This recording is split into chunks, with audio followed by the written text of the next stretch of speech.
بسم اللہ الرحمن الرحیم۔ السلام علیکم ورحمۃ اللہ وبرکاتہ۔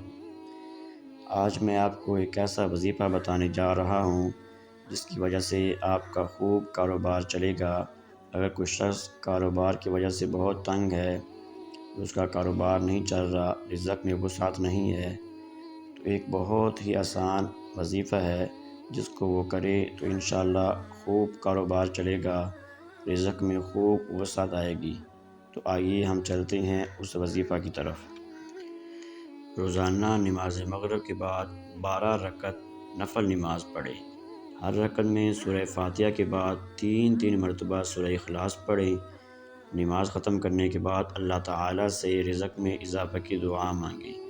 انشاءاللہ رزق میں خوب ترقی ہوگی، اللہ کے فضل سے کاروبار خوب چلے گا، اس عمل کی برکت سے خوب منافع ہوگا۔